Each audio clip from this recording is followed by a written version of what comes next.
Good afternoon everyone. Last video में हमने केन नदी है वो कंप्लीट कर लिया था विद डायग्राम। आज हम सोन नदी पढ़ेंगे। सबसे पहले हम देखेंगे सोन नदी का अन्य नाम या सोन नदी को अन्य नाम से किस नाम से जानते हैं। स्वर्ण नदी भी बोलते हैं सोन नदी को, और हिरन वाहु नदी भी बोलते हैं ना। इसका उद्गम स्थल कहाँ से निकलती है? अनूपपुर जिले के अमरकंटक से। अनूपपुर जिले के अमरकंटक से 3 नदियों का उद्गम होता है। एक तो सोन नदी है, दूसरी जोहिला नदी और तीसरी नर्मदा नदी। हम ये तीनों नदियों को पढ़ेंगे। और ये कहाँ पे मिलती है? मध्य प्रदेश, उत्तर प्रदेश के सोनभद्र तथा बिहार में बहती हुई पटना के समीप दीनापुर में गंगा में मिल जाती है। जो सोन नदी एकमात्र नदी है मध्य प्रदेश की जो गंगा नदी में मिलती है। ये प्रश्न भी आपसे पूछ सकते हैं कि मध्य प्रदेश की एकमात्र नदी कौन सी है जो गंगा नदी में मिलती है, तो आपका आंसर होगा सोन नदी, है ना। और अब इसकी लंबाई देखें तो 780 किलोमीटर इसकी लंबाई है। और अगर सहायक नदियों की बात करें तो जोहिला, जो कि अनूपपुर के अमरकंटक से निकलती है, गोपत और बीहन, ये भी कहाँ? अनूपपुर से ही निकलती है। अन्य चीज़ों की बात करें तो सोन नदी पर बाण सागर बांध या परियोजना बनी है। ये कहाँ पर है? शहडोल जिले के देवलोन में स्थित है ना ये परियोजना, जो कि मध्य प्रदेश, उत्तर प्रदेश और बिहार की क्या संयुक्त परियोजना है।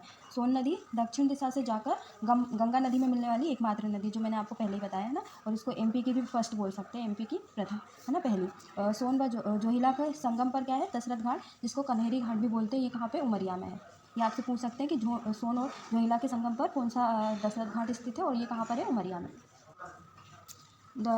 अभी हमने गंगा अववाह तंत्र पढ़ा था, इसके अंतर्गत हमने चंबल नदी, सोन नदी, केन नदी ये सब देखी थी। अब सेकेंड हम नर्मदा अववाह तंत्र देखेंगे, जिसमें जो मेन नदी है, प्रमुख नदी, वह नर्मदा नदी है। नर्मदा अववाह तंत्र प्रदेश का क्या दूसरा सबसे बड़ा अववाह तंत्र है। सबसे बड़ा कौन सा है? गंगा अववाह तंत्र। इस अववाह तंत्र का कुल क्षेत्र कितना है? 98,796 वर्ग किलोमीटर है। और जिसमें मध्य प्रदेश में कितना है? 149 वर्ग किलोमीटर क्षेत्र में आता है। इस अववाह तंत्र में नर्मदा नदी और उसकी सहायक नदी सम्मिलित है ना। सहायक नदी में कौन सी आ जाएगी? जैसे सक्कर नदी है, दूधी नदी है, ये सब सहायक नदी, जिनका जल कहाँ पे? अरब सागर में मिलता है। नर्मदा नदी देश की कौन सी 5वीं बड़ी नदी है? सबसे बड़ी नदी हमें पता ही है गंगा नदी है, तथा पश्चिम की ओर बहने वाली सबसे बड़ी नदी है जो पश्चिम की ओर बहती है। और यहाँ प्रायद्वीपीय भारत की तीसरी सबसे बड़ी नदी है। और प्रायद्वीपीय भारत की सबसे बड़ी नदी कौन सी है? गोदावरी नदी है ना। और नर्मदा नदी को मध्य प्रदेश की जीवन रेखा कहा जाता है। साथ ही इसे उत्तर भारत तथा दक्षिण भारत के विभाजन भी माना जाता है। जैसे ये उत्तर का भाग है उत्तर भारत, और ये दक्षिण भारत। और यहाँ पे क्या है? सतपुड़ा का पठार, जहाँ से क्या नर्मदा नदी निकलती है। और संपूर्ण बेसिन में संपूर्ण बेसिन में अववाह प्रतिरूप का कौन सा है? वृक्षाप प्रणाली का है, या इसको आयताकार भी बोलते हैं। जैसे ये यहाँ से है और इधर से भी जाती है, तो ये क्या बोलते हैं? इसको आयताकार, है ना। और नर्मदा नदी के अन्य नाम क्या है? इसे रेवा नदी भी बोलते हैं। और ये रेवा नदी रेवा किसने दिया ये नाम? राजा पुरुकुश ने दिया। और सकरी नदी भी बोलते हैं। नामोदास, जो ये नाम किसने दिया? टोलमी के द्वारा। और सोमो देवी और मेकालसुदा नाम, है ना। और सतपथ ब्राह्मण में इसे क्या बोलते हैं? रेवोतम कहा जाता है ना। और ये अभी जो एमपीपीएससी का प्री 2024 हुआ था एग्ज़ाम, उसमें पूछा गया था कि सतपथ ब्राह्मण में किस नदी को क्या बोलते हैं, तो नर्मदा नदी का नाम है ना। और इसका उद्गम कहाँ से होता है?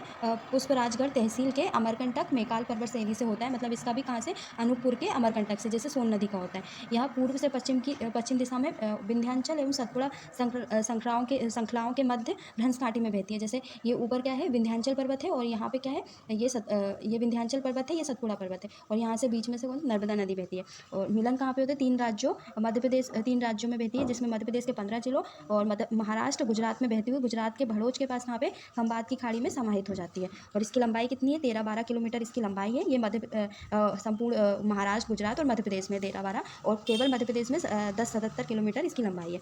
नर्मदा नदी डेल्टा नहीं बनाती, यह क्या बनाती है? एस्चुरी बनाती है ना। बाकी सब नदी जैसे गंगा नदी है और ये सब क्या बनाती है? डेल्टा। नर्मदा के बेसिन का 89.8% भाग मध्य प्रदेश में है, जबकि 8.5% भाग गुजरात में तथा 2.7% भाग कहाँ पे है? महाराष्ट्र में। नर्मदा नदी को क्या मध्य प्रदेश की पहली जीवित इकाई का दर्जा प्राप्त है। और ये दर्जा कब दिया था? 2017 में। और भारत की अगर सबसे पहली जीवित इकाई का दर्जा कौन सी नदी को प्राप्त है? गंगा नदी को। जीवित इकाई मतलब जैसे व्यक्ति के अधिकार है, मौलिक अधिकार, वैसे ही नदियों को भी हम नुकसान नहीं पहुंचा सकते, स्पेशली नर्मदा नदी को, क्योंकि इसको जीवित इकाई का दर्जा प्राप्त है ना। और नर्मदा पुरुष के नाम से अमृतलाल बघेल को जाना जाता है ना। जो अमृतलाल बघेल है उनका जन्म कहाँ पे हुआ है? जबलपुर में। इसकी सहायक नदी कौन कौन सी है? 41 सहायक नदी है नर्मदा नदी की। दाएं तट से मिलने वाली कितनी नदी है? 22। और बाएं तट से मिलने वाली नदियाँ कितनी है? 19 है, जिसमें है खारमेर नदी है, दूधी नदी है, छोटी तवा है, और बाकी ये अन्य 22 नदियाँ हैं। और 19 नदियाँ कहाँ से? दाएं तट से मिलती है ना, जिसमें से गोर है, हिरण है, चोरस है, सीप है, ये कहाँ? बाईं ओर से मिलने वाली सहायक नदी है। और प्रमुख निर्मित बांध कौन कौन से हैं? बाकी बांध तो मैं आपको इन डिटेल पढ़ाऊंगी, इसमें आपको एक बात बता, इंदिरा सरोवर बांध कहाँ पे? खंडवा में है। सरदार सरोवर बांध नवेगांव गुजरात में है। और महेश्वर परियोजना कहाँ पे? महेश्वर में स्थित है। और वर्गी परियोजना कहाँ? जबलपुर में। और ओमकारेश्वर परियोजना ये भी कहाँ पे है? खंडवा में है। और प्रमुख जलप्रपात देखें तो कपिलधारा जलप्रपात है, दुग्धधारा जलप्रपात, ये कहाँ पे? ये दोनों ही जलप्रपात कहाँ पे? अनूपपुर में। और धुआंधार जलप्रपात कहाँ पे? भेड़ाघाट जबलपुर में। और सहस्त्रधारा जलप्रपात महेश्वर खरगोन। और दर्दी एवं मानधार जलप्रपात कहाँ पे? ये भी महेश्वर में ही है ना। और इसके किनारे बसे शहर देख लेते हैं हम। अमरकंटक है, नर्मदापुरम है, नेवापर है, पुनासा है, महेश्वर है, जबलपुर है, नरसिंहपुर, हांडिया, ओमकारेश्वर, बड़वानी, मंडला, बड़वाहा, मंडलेश्वर, झाबुआ, ये इसके किनारे बसे शहर है। और प्रमुख अगर घाटों की बात करें तो गोरी घाट है, जो कहाँ? जबलपुर में है। सेठानी घाट होशंगाबाद में, नर्मदापुरम वर्तमान में नाम। और बरमान घाट और गडरवाला घाट कहाँ पे? नरसिंहपुर, ये दोनों ही नरसिंहपुर में।